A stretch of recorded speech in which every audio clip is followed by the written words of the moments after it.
سيد البطاط، يعني أنتم صرحتم اليوم وتبنيتم اليوم إطلاق 6 قذائف. نعم.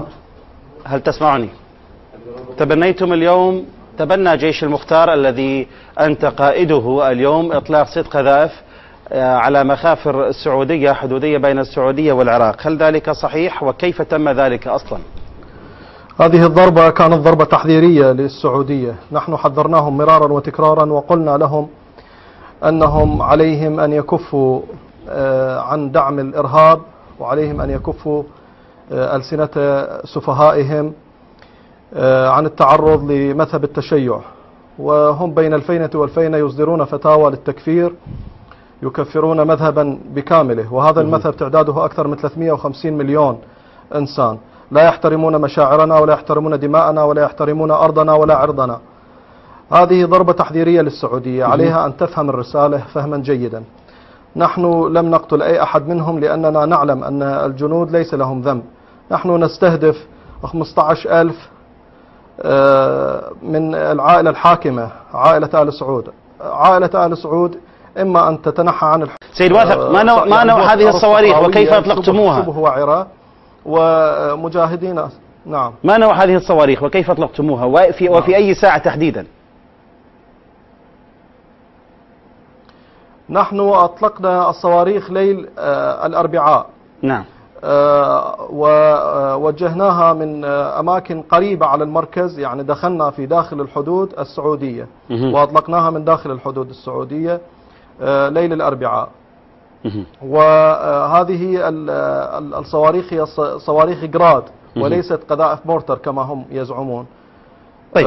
أطلقناها من داخل الحدود السعودية. نعم، أشكرك على هذه المعلومات سيد واثق، نحن نريد مثل هذه المعلومات الدقيقة كي تثبت بأنكم فعلا قمتم بهذا العمل. شكرا لهذه المعلومات التي تظهر لأول مرة في وسائل. أنا من خلالكم أريد أن أكرر أن على السعودية أن تحترم نفسها وأن تعرف حجمها، وأن الذي بيته من زجاج لا يمكن أو ليس من مصلحته أن يرمي الناس بالحجر. طيب. السعودية بلد كافر يصدر لا تستطيع أن تقول لا تستطيع أنت سيد واثق أرجوك وعلى السعودية أن تقف عند سيد واثق، أنت رجل تقول أنك رجل دين.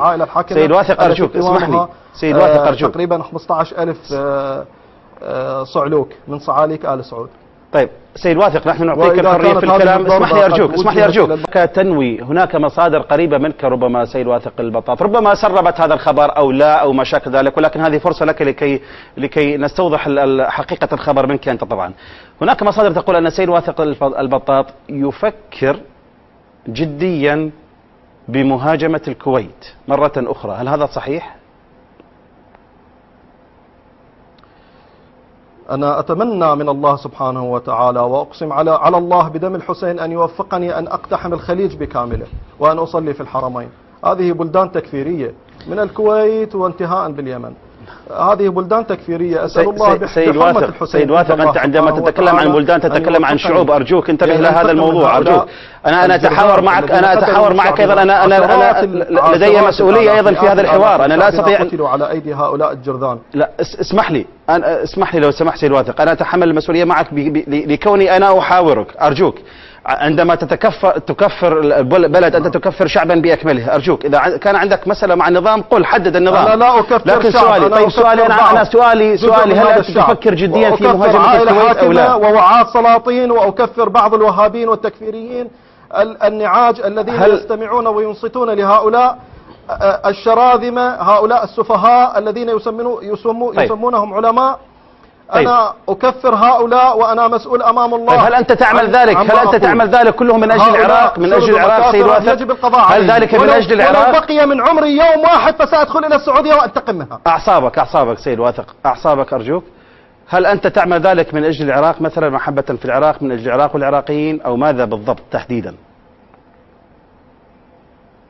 يعني لما البلد يقتل منا أكثر من 500,000 منذ عام 2003 إلى الآن. ماذا بخصوص مذكرة الاعتقال التي صدرت بحقك سيد واثق البطاط؟ هذا تناقض، وتحليلاتك أنا يعني تسمح لي أقول لك أنه تحليلاتك ماذا أرجو؟ لا هذا بحاجة إلى بحث آخر في موضوع آخر، ربما أتمنى أن نتحاور في يوم من الأيام حول هذه المواضيع، ولكن قل لي ماذا بخصوص مذكرة الاعتقال التي صدرت بحقك؟ هل أسقطت هذه المذكرة أو ماذا؟